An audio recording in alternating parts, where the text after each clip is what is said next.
자, 물류 표준화와 관련되어진 내용입니다. 상당히 시험에 자주 출제되는 부분이기 때문에 내용 파악을 잘 하셔야 됩니다. 크게 많이 어렵진 않은데 여러분들이 내용을 많이 읽고 이해를 하셔야 될 것 같아요. 표준화, 뭔가를 통일화시키는 거죠. 자, 우리가 물류 활동을 수행하는 데는 많은 장비들이 들어가게 됩니다. 특히 운송용 장비, 그 다음에 물품을 보관하는 데 들어가는 장비, 굉장히 많은 장비들이 사용되죠. 근데 이러한 장비들이 그 규격이나 사이즈가 전부 다 제각각입니다. 그렇기 때문에 이런 부분에 있어서의 규격을 통일화시키는 것, 전체 물류비를 줄이는데 상당히 많은 도움이 되겠죠. 트럭의 적재함 크기가 동일하고 트럭에 물건을 싣고 내리는 지게차, 전부 다 동등한 사이즈의 지게차를 사용한다. 그리고 팔레트와 관련되어지는 이런 물품들이 크기가 전부 동일하다면 전체적으로 물류 활동 자체에 들어가는 비용 자체가 줄어들 수가 있겠죠. 근데 사실은 이런 부분에 있어서의 완전 통일화는 굉장히 어렵다고 볼 수 있습니다. 왜냐하면 처음부터 규격화시켜서 제작되거나 생산된 게 전혀 아니죠. 그리고 한번 생산된 장비들이 수명이 어느 정도 있죠. 자동차 같은 거 뭐 한 1년 쓰다가 못 쓰게 되는 거 아니잖아요. 그거는 어떤 용도로 얼마만큼 관리를 잘 하느냐에 따라서 수명도 각각 제각기입니다. 그래서 일단 만들어져 사용하고 있는 물품들이 있습니다. 그러한 물품들이 워낙 많기 때문에 이런 것 자체를 새로 우리가 국가에서 표준화를 해서 정한다 해가지고 기존에 사용하던 걸 다 폐기 처분시킬 수는 없어요. 그리고 더 중요한 거는 우리나라 안에서 물류와 관련되어지는 표준화보다 더 중요한 거는 어차피 수출이라고 우리는 그 국제적인 물류를 수행할 수밖에 없는 상황입니다. 근데 나라별로 전부 다 이런 도량형 자체가 달라요. 센티미터, 킬로미터, 뭐 인치, 피트, 파운드, 킬로그램 전부 다 이 각각의 길이나 무게 재는 이 도량형 자체가 나라별로 전부 다 차이가 나죠. 그렇기 때문에 이런 도량형도 통일화되지 않은 상태에서 국제적인 부분에 사용되어지는 장비들에 있어서의 규격을 통일화시킨다. 이건 또 말이 안 되죠. 왜냐하면 각 나라별로 자기들이 사용하고 있는 크기, 사이즈, 자기들의 장비의 규격 이걸 가지고 전부 다 표준화시키려고 할 것입니다. 그렇기 때문에 국가적인 차원에서 막대한 비용이 들어갈 수밖에 없어요. 장기적으로는 이런 부분에 있어서의 통일화를 추구해 보자라는 거죠. 그렇게 한다 하더라도 완전하게 통합화는 이루어질 수가 없습니다. 그래서 우리가 국제적인 부분도 고려해야 되고 국내적인 부분도 고려를 해야 되고, 하지만 이제 새로 생산되어지는 물품들 같은 경우에는 이제 기존에 있는 거하고 비교를 했을 때 점차적으로 규격화 통일화 시켜 간다면 전체적인 물류와 관련되어진 부분을 비용을 줄일 수는 있을 건데 사실은 이게 생각만큼 쉽지는 않은 거죠. 그리고 겉으로 보이는 이런 장비들에 있어서의 규격화 말고 소프트웨어적인 측면에 있어서의 규격화도 필요로 합니다. 일반적으로 수송, 보관, 하여 이런 데 사용되어지는 장비에 있어서의 통일화, 규격화는 하드웨어적인 거예요. 근데 소프트웨어적인 부분에서의 표준화, 사실은 도량형이나 이런 것들은 실제로 규격화 시키는 게 어렵다 할 수 있습니다. 맞추어 간다라고 하다 할지라도 그것보다도 더 빨리 통일화 시켜야 될 게 있는데 바로 우리 용어의 통일화예요. 학문적, 연구적 측면에서 사용하는 용어하고 현장에서 사용하는 용어가 달라요. 특히 현장에서 사용하는 용어들도 분야별로 다르고 지역별로 다 다릅니다. 그래서 같은 의미를 나타내는 말인데도 교과서나 우리 학자들 사용하는 용어, 현장에서 사용하는 용어 전부 다 제각각이기 때문에 이게 도대체 무엇을 의미하는지 알 수가 없습니다. 영어면 영어고 우리말이면 우리말이고, 근데 영어도 일본어도 아니 이상한 말도 있고, 그러다 보니까 지역별로 또 다른 많은 차이들이 발생을 하기 때문에 이로 인한 오해들도 굉장히 많이 발생하죠. 그래서 포장 치수의 도량형의 표준화, 그리고 전표의 표준화도 중요하지만 무엇보다도 용어를 통일화시키는 게 더 중요하지 않을까. 그래야 의사소통하는데, 같은 나라 안에 있는 사람들끼리 의사소통하는데도 문제가 있다라고 하는 거, 이건 상당히 좀 심각한 부분이라고 볼 수 있습니다. 그래서 우리가 이 표준화를 시킬 때는 하드웨어적인 부분에도 표준화도 필요하고 소프트웨어적인 부분에도 표준화가 필요하기 때문에 많은 교육 훈련 그리고 기술 개발 이런 걸 통해서 점진적으로 표준화를 이루어 나가야겠죠. 자, 기출 문제를 한번 확인하겠습니다. 물류 표준화의 대상으로 보기에 가장 거리가 먼 것을 고르세요 했습니다. 물류와 관련되어지는 거, 물류는 운송, 보관, 하역, 포장, 그 다음에 정보, 그리고 소프트웨어에서는 물류 용어의 표준화, 치수의 동일화, 전표의 동일화 이런 것들도 다 들어가죠. 근데 생산하고 관련되어지는 표준화는 물류하고는 좀 연관이 적다라고 볼 수 있죠. 이거는 생산 자체에서의 표준화를 이룩해야 되는 거기 때문에. 다음은 1번이죠. 그래서 사실은 문제 자체는 그렇게 어렵지는 않습니다. 물류와 관련되어진 활동을 생각하게 되면 쉽게 찾을 수가 있죠. 특히 이제 하드웨어하고 소프트웨어적인 구별하는 거, 이것도 이제 시험 문제 나온 적 있어요. 다음 중 소프트웨어 부분의 표준화에 해당되지 않는 것을 고르세요. 뭐 이런 식으로 시험 문제 나온 적 있으니까 이와 관련되어진 부분도 여러분들이 잘 기억을 하시면 될 것 같습니다. 자, 그 다음에 모듈화라는 게 있습니다. 모듈화.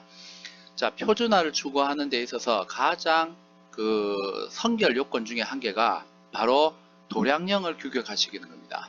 도량령을 규격화시키니까 사이즈 측정할 때, 무게 측정할 때, 아까 얘기했던 인치라든지 비트라든지 톤이라든지 센치라든지 이런 걸 얘기하죠. 이런 도량령을 규격화시키는 거, 이걸 우리가 모듈화라고 부릅니다. 이게 이루어지게 되면 장비와 관련되어지는 부분에 치수, 사이즈 이 부분들이 전부 다 통일화 이루어질 수 있어요. 그리고 물건을 보관할 수 있는, 여러분들은 이제 선반이라는 용어 쓰지 마세요. 창고 안에 물건 보관하는 그 장치들 우리가 다 렉이라 부릅니다. 선반들 렉이라 불러요. 전문용어로 이제 여러분들 전문용어 쓰셔야 됩니다. 선반, 진열대 이런 표현 쓰지 마시고 렉이라는 전문용어가 있기 때문에 렉이라는, 이것도 우리가 용어에 있어서 소프트웨어 부분의 표준화예요. 물류 용어의 표준화. 렉들이 있습니다. 그런 렉들도 통일화, 표준화가 이루어질 수가 있기 때문에 제일 선결 요건이 모듈화예요. 모듈화. 그리고 모듈화가 이루어지고 나서 여러가지 활동 중에 가장 먼저 표준화 시켜야 되는 거, 포장의 표준화가 최우선입니다. 작은 단위부터 일치화 시켜야 돼요. 그렇게 해서 점점 더 큰 단위로, 물류 활동 관련되어지는 점점 더 큰 단위로 나아가는 게 맞기 때문에 혹시 시험 문제 이런 거 나올 수 있어요. 표준화 중에 가장 먼저 이루어질 표준화가 뭐냐라고 하면 포장에 있어서의 표준화라고 생각을 하시면 됩니다. 요거 잘 기억하세요. 자, 모듈화는 도량령을 물론 도량령을 완전하게 규격화시키는 불가능하지만 어느 정도 선에서 규격화시키게 되면 많은 부분에 있어서 불필요한 비용이 줄어들 수가 있습니다. 자, 특히 이제 우리가 포장과 관련되어서 가장 기본적인 것 중에 한 개가 이제 팔레트죠. 팔레트. 나무로 되어진 것들도 있고 플라스틱으로 되어진 것도 있고 알루미늄으로 되어진 것들인데, 여러분들은 주로 나무로 된 목재 팔레트를 많이 보셨을 거예요. 근데 요즘 대형마트 같은 데 가면은 플라스틱 팔레트도 많이 사용하고 있습니다. 근데 또 철제라든지 무게가 무거운 것들 또 있어요. 그런 것 같은 경우에, 그리고 항공용의 경우에, 항공화물용의 경우에는 무게가 가벼워야 되기 때문에 단순한 철제가 아닌 알루미늄으로 된 팔레트들도 있어요. 그래서 이게 어떤 용도에 사용되지냐에 따라서 재질에 따라서는 다양한 종류가 있는데, 주로 이제 목재 팔레트, 그 다음에 플라스틱 팔레트가 일반적으로 많이 사용되어지게 됩니다. 그래서 ISO 표준화 기구를 통해서 우리가 국제적으로 팔레트를 표준화시켰어요. 표준화시켰는데 전 세계적으로 기존의 ISO라는 것이 만들어지기 전에도 팔레트라고 하는 것은 사용이 되어져 왔습니다.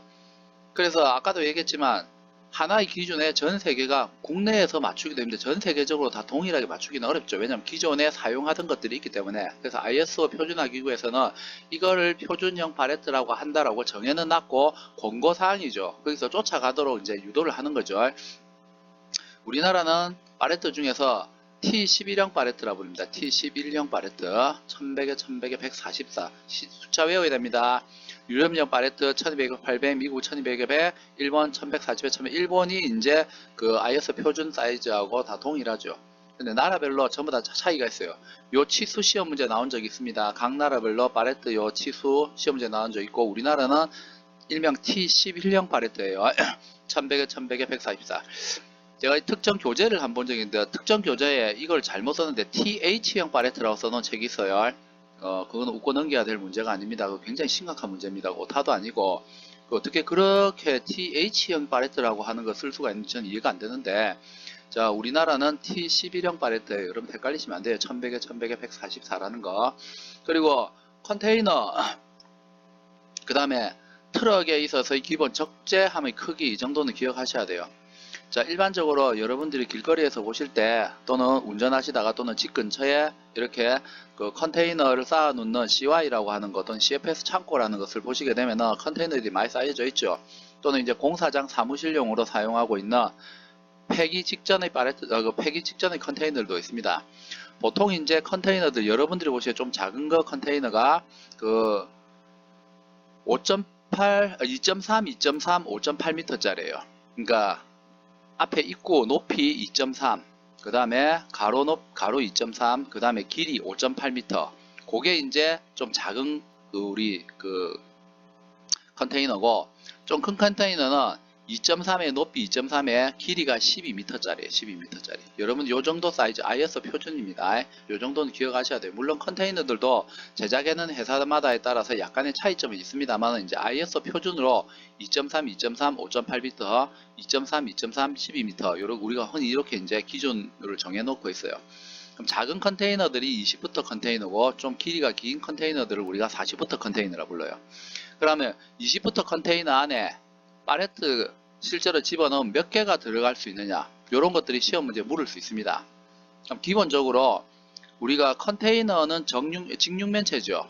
그래서 팔레트 자체가 실제 사이즈가 평평하다 할지라도 정육면체 형태로 해서 우리가 물건이 들어간다, 그렇게 포장을 한다는 개념으로 해서 우리가 계산을 해야 됩니다. 그러면 아까 우리나라 표준형 팔레트, 우리나라 표준형이 아니고 우리나라 T11형 팔레트가 1100에 1100이죠. 가로 1100, 그 다음에 길이 1100입니다. 그럼 높이도 1100이라고 생각해서 정육면체 형태로 만드는 거예요. 이런 정육면체 형태의 그 포장되어진 팔레트가 몇 개 들어갈 것인가, 이렇게 해서 계산을 하게 됩니다. 그러면 2.4m 했죠. 앞에 입구 부분이. 그러면 요 우리나라 T11형은 1100이죠. 그럼 2개 들어가면 2200이죠. 그래서 2열 들어갈 수 있어요. 그 다음에 길이가 5.8이니까 1100이니까 6개가 6열이 들어가게 되면은 6매가 들어가게 되면 66이 되니까 5.8에 못 들어가죠. 그러면 5개 되면 5500이죠. 5500이기 때문에 안쪽으로 5개 들어갈 수 있습니다. 그래서 밑에 깔 수 있는 게 총 10개죠. 그리고 높이가 2.3이랬죠. 2.3. 그 정입방체 형태를 생각하니까 1100의 높이를 한 단 더 쌓으면은 2200이에요. 그러니까 2.3 안에 들어갈 수 있죠. 그렇게 해서 총 20장이 들어갈 수 있다고 얘기합니다. 여기서 실제로는 20장, 팔레트만 실른다면 20장 넘게 들어가요. 근데 팔레트가 하나의 포장화되어진 단위라고 생각하기 때문에 정육면체라고 생각을 해야 돼요. 정육면체라고. 그래서 1100, 1100, 높이 1100짜리 정육면체가 몇 개 들어갈 것인가를 계산하라는 문제예요. 그러면 20매가 들어갈 수 있어요. 20매가. 40부터 컨테이너는 우리가 12m를 했어요. 총 12m. 그래서 실제로 그 2열 들어갈 수 있고, 역시 열매 들어갈 수 있고, 2단 들어갈 수 있습니다. 이거는 여러분들 단순하게 산수지요, 산수. 2.3, 2.3, 5.8m, 2.3, 2.3, 12m짜리, 12m짜리. 그렇기 때문에 몇 개 들어갈 것인가, 그건 여러분 충분히 이제 이거는 단순하게 생각해 보면 되잖아요. 그래서 크게 어려운 건 아니죠. 그래서 40부터 컨테이너 같은 경우에는 좀 더 많이 들어가죠. 거의 2배 들어간다고 볼 수 있습니다. 근데 요거는 별로 중요하지 않아요. 요거는 별로 중요하지 않고, 실제 이제 화물 트럭 적재함에 몇 개 들어갈 수 있을 것인가, 요걸 묻는데, 트럭 적재함은 정육면체 형태가 아니고 뻥 뚫려져 있습니다. 그렇기 때문에 무조건 그 1단만 적재한다는 생각에서 계산을 해내야 돼요. 근데 시험 문제에서 뭐를 안 주느냐, 요 트럭 적재함 사이즈를 주지 않습니다. 왜냐하면 여러분들이 물류관리사 시험을 쳐요. 물류관리사 시험을 준비하는 수험생이 8톤 트럭에 화물 실는 적재함 사이즈를 모른다, 시험 치지 말라는 뜻입니다.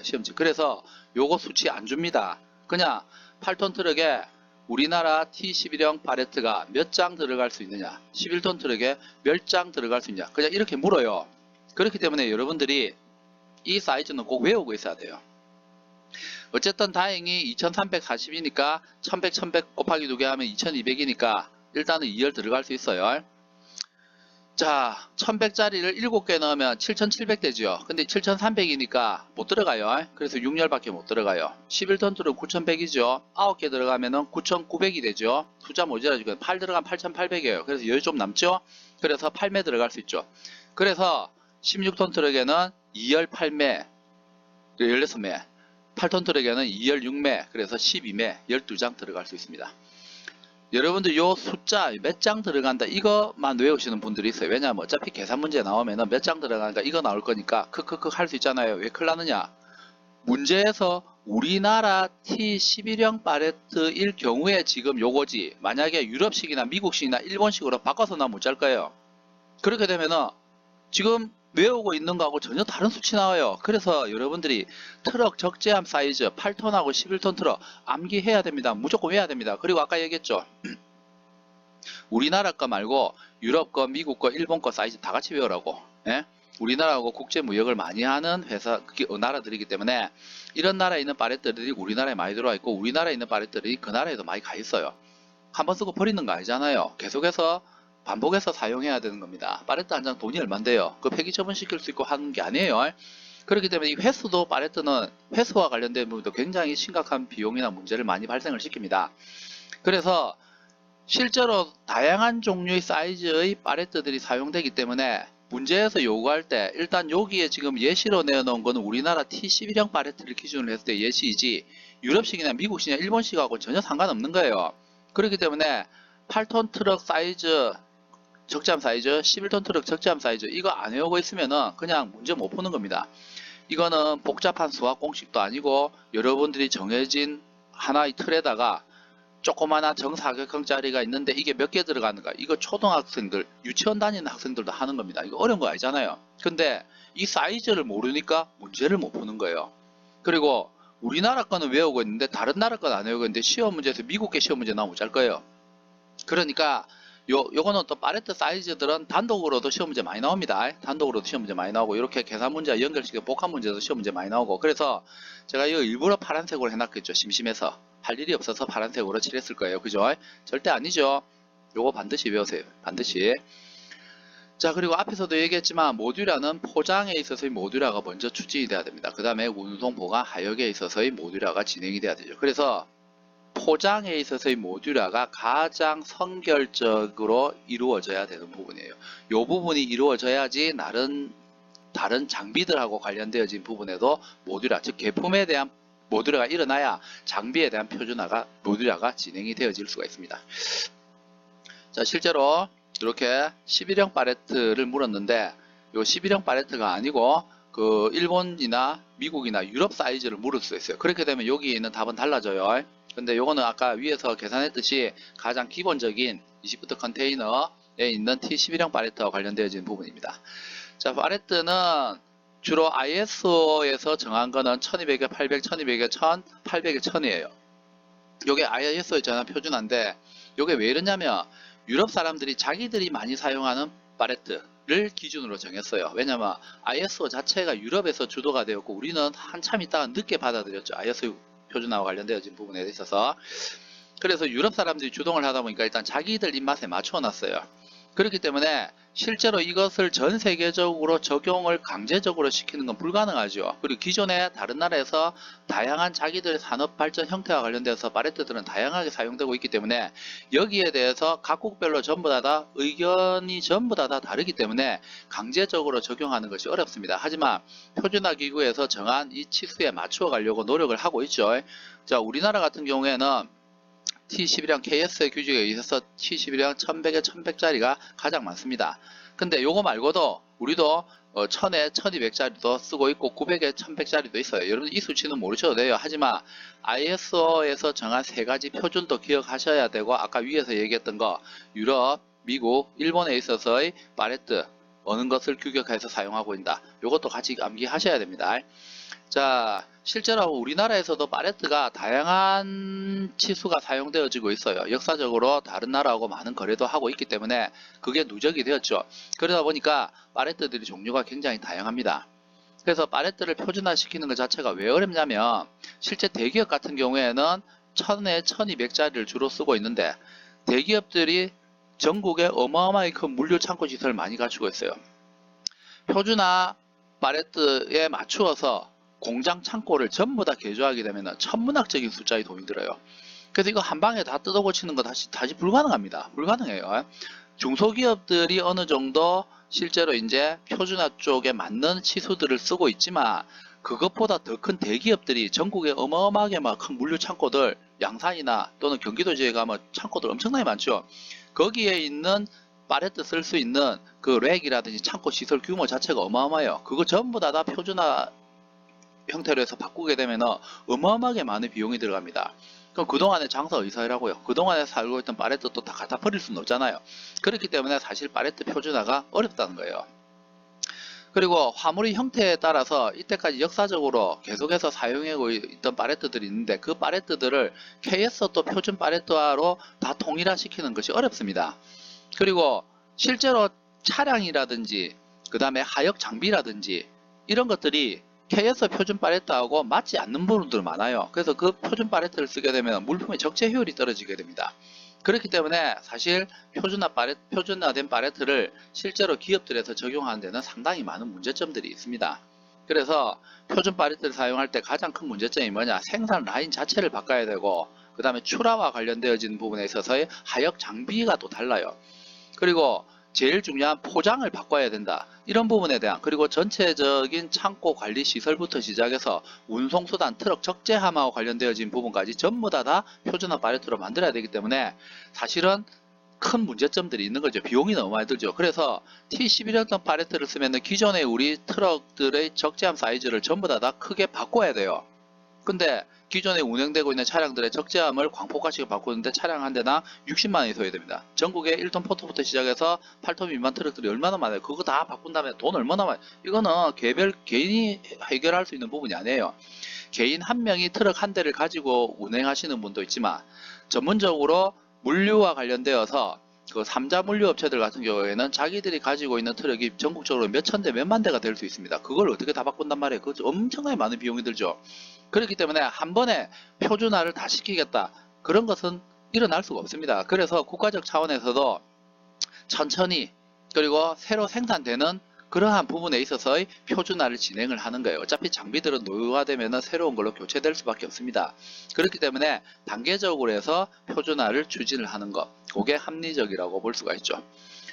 자, 컨테이너는 여러분들이 많이 보셨어요. 그리고 컨테이너는 아까도 말씀드렸지만 기본적인 사이즈 여러분들 기억하셔야 합니다. 20부터 컨테이너, 40부터 컨테이너. 사실은 이제 앞으로 여러분들이 그 화물 운송론이란 과목을 배우시게 되면 컨테이너에서 구체적으로 해요. 그래서 2.3m, 2.3m, 5.8m짜리 요게 20부터 컨테이너고 2.4m, 2.4m, 길이 12m짜리 요게 40부터 컨테이너예요. 이런 기본적인 사이즈는 여러분들이 기억을 하셔야 됩니다. 어쨌든 컨테이너는 반복해서 사용할 수 있고 수송, 보관, 하역하는 데 있어서의 편의성을 제공할 수 있어요. 그래서 물품에 대한 보관과 관련되어진 기능도 수행을 하기 때문에 어느 정도 포장과 관련되어진 기능도 수행을 하고 그 다음에 운송에 있어서 하역에 있어서의 편의성도 제공을 합니다. 그래서 컨테이너는 일단 그 기반 시설이 확충되어 있다. 기반 시설이라고 하는 것은 컨테이너를 수송할 수 있는 도로가 확보되어 있고 컨테이너를 보관할 수 있는 장소가 있고 그 다음에 컨테이너선이 있고 컨테이너선에 화물을 컨테이너를 싣고 내리는 장비가 있고 컨테이너 전용 부두가 있다라는 거. 요게 이제 기반 시설이에요. 이런 기반 시설이 구축되어 있다는 전제에서 보면은 굉장히 경제적이고 안전하고 신속하다는 특성을 가지고 있습니다. 요게 컨테이너의 3대 특성입니다. 그래서 일괄 수송 체제가 이루어질 수 있다. 바로 컨테이너 안에 모든 물량을 집어넣어서 A라는 지점에서 도착지 B라는 지점까지 그대로 컨테이너화시켜서 운송할 수 있죠. 요거를 일괄 수송 체계라 부르죠. 그래서 우리나라뿐만 아니고 전 세계적으로 오늘날 국제 운송뿐만 아니고 국내 거래에서도 화물을 수송할 때 컨테이너에 물건을 집어넣어서 수송하는 일들이 굉장히 활발하게 진행이 되고 있습니다. 단지 굉장히 작은 물량을 수송할 때는 컨테이너의 최소 사이즈가 보통 우리 20부터짜리 컨테이너이기 때문에 거기에 롤케이크 1개를 싣고 빵 6개를 싣고 갈 수는 없겠죠.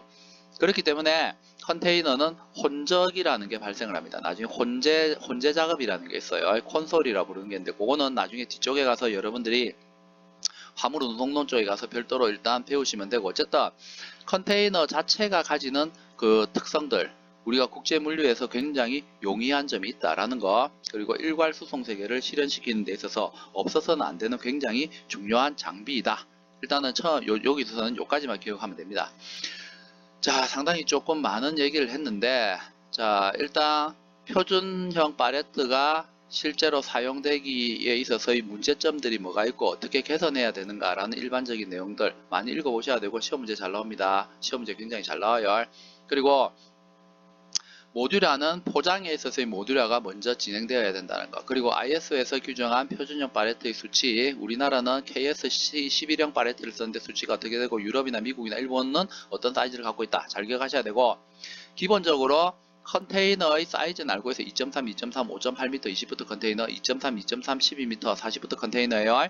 그리고 요 안에 T11형 팔레트가 요 정도 들어갈 수 있다. 계산하는 거는 여러분들 블록 맞추기식으로 하면 됩니다. 근데 문제에서 유럽형이냐 미국이냐 일본형 팔레트가 시험 문제로 나오게 되면 내용이 달라져요. 그리고 8톤 트럭하고 11톤 트럭의 적재함 사이즈 요거는 외우셔야 된다 해서 요거는 시험 문제에서 주지 않을 가능성이 높습니다.